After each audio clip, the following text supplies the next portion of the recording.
technology. The wisdom past shows us solace and contentment and a peace.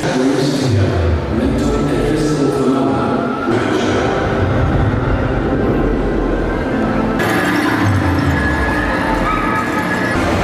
Ito yung ginawa nila sa COVID.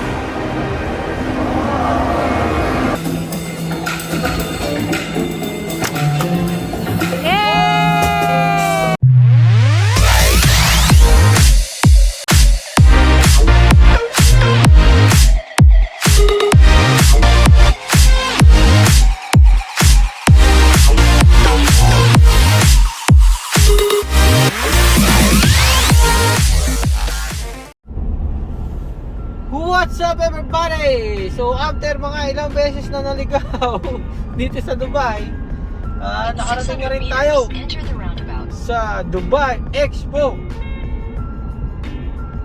Enter the roundabout. Ayan na siya. Sorry po.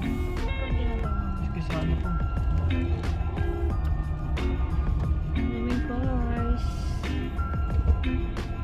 Premium parking. Open J. Ano nakalagay? Public parking. What's up? Nandito na tayo ngayon. Punta pa tayo. Nasa ano na tayo? Mobility gate. May libre silang pabas. Kasi online yung parking. So ayan. Hanapin muna natin yung bilihan ng ticket. Bago tayo makapasok doon sa loob.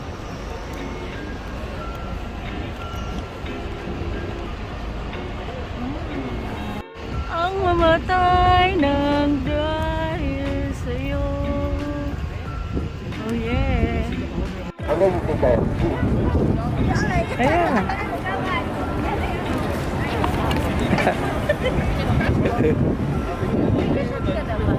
Oh. Hello. Говори с ним. Смотри, что один робот. Иди, говори. Police.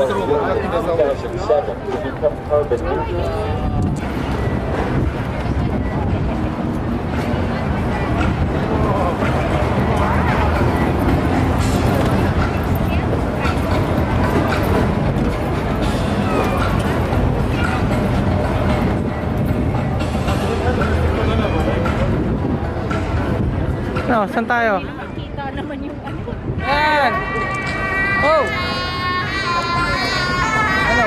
Discuss mo sa mga viewers ko. What's up everybody? So nandito na tayo sa loob ng Expo 2020, Dubai Expo 2020. So yan, nakita nyo naman yung ano, yung lion kanina. Lion ba yun or tiger?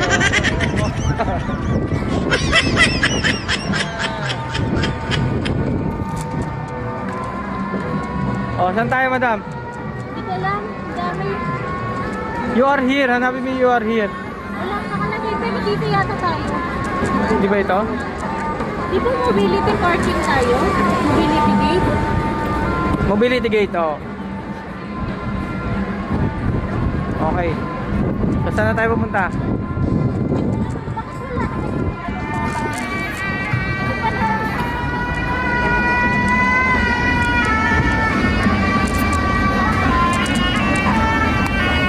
Saan ang Philippines? 69B5. Paano ba? Mahirap intindihin dito sa mapa. 65. Самое дело. Пошли в живую дальше.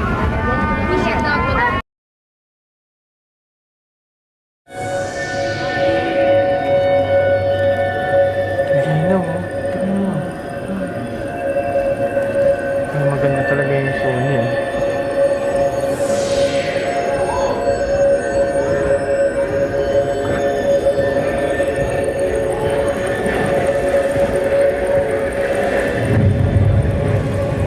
The stars.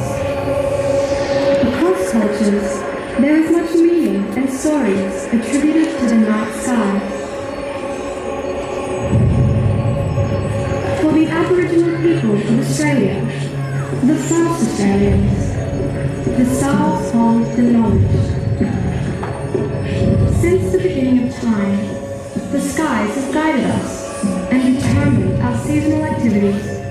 is our sixth season country.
Cinema room sa bahay.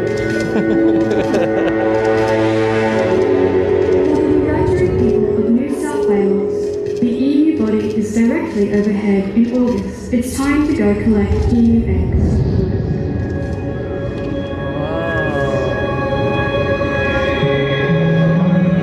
The song is sung across the Galing ng ginawa nila dito. songlines, and the stories told cover vast lands.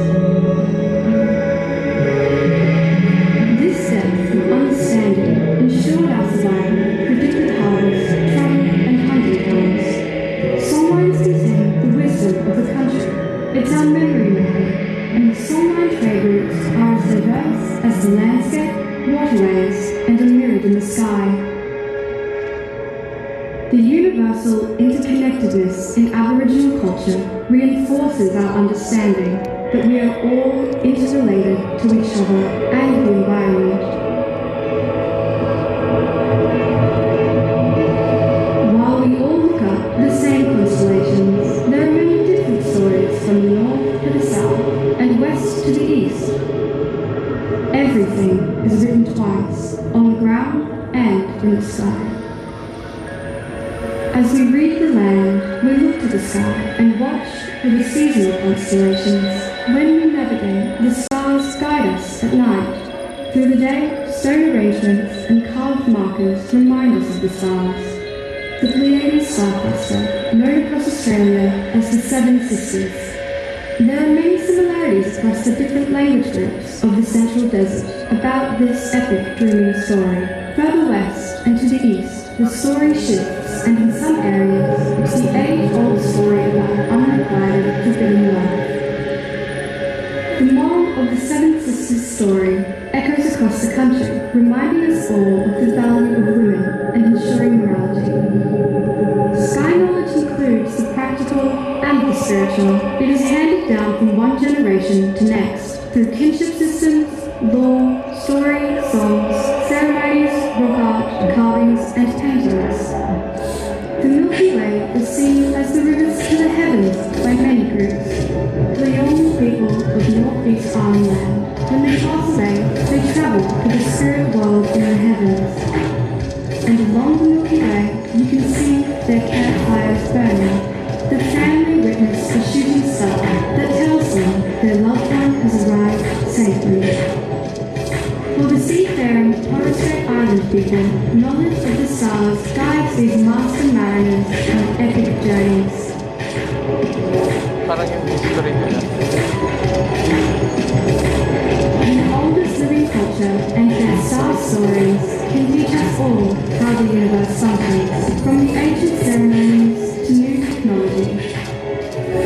The wisdom past shows us solace and contentment, and a piece of how small but vital we are with the role we play, reminding us each season to nurture and protect our lands. For Kamilaroi peoples in the east, the Milky Way is called Warrnambool, meaning river, the place where everything once was, until the universe was turned upside down, and now Warrnambool is the Milky Way that mirrors places on Earth. No matter how far we see, we are still all under one sky, shaped by a distinctive environment with shared values.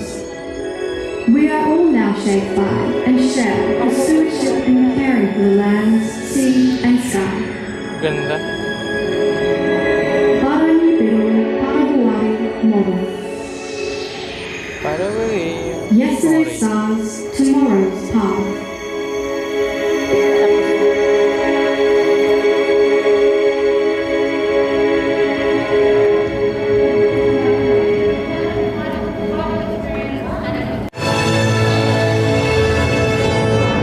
Can you see the underwater robot spreading fertile eggs over the coral? This will help the reef grow.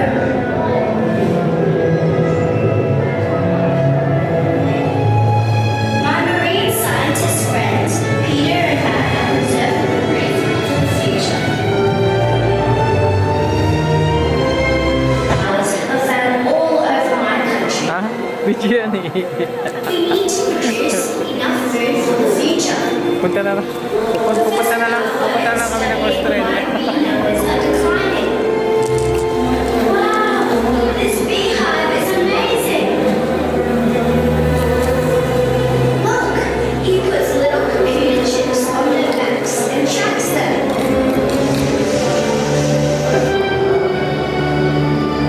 Dami tao.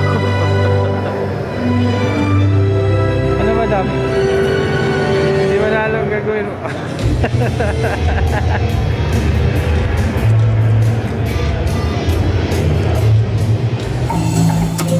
Uy, may ganyan pala. May first name, surname. Go! Dapat dalawa.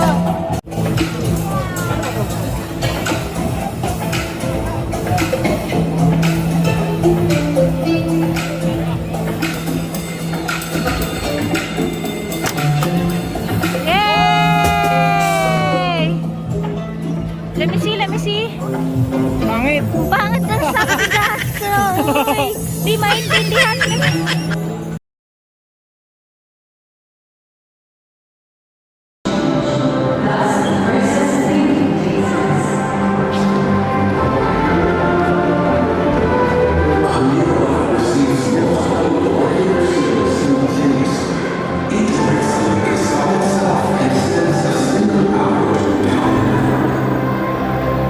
Our brain uses most of its nerve cells, but not simultaneously.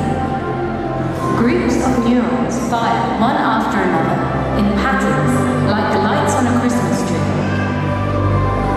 Cognitive associations match exactly the physiological connections between the nerve cells. That brings together mental and physical phenomena, the subjective and the objective.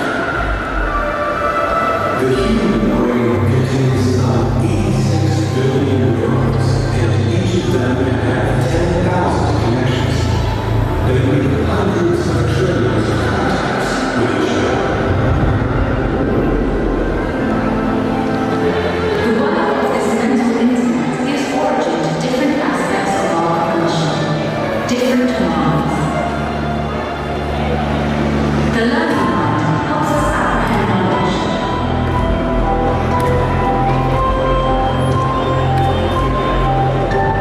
The creative mind allows people to create things that never existed.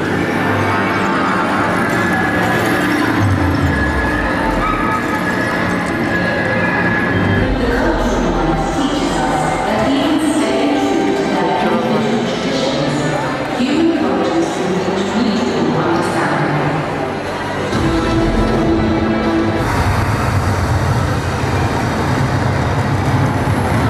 Ay, wala na.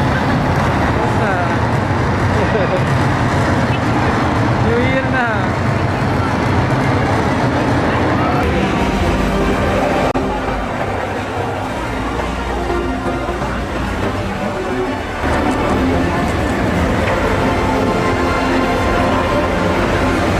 Ito yung ginawa nila sa COVID.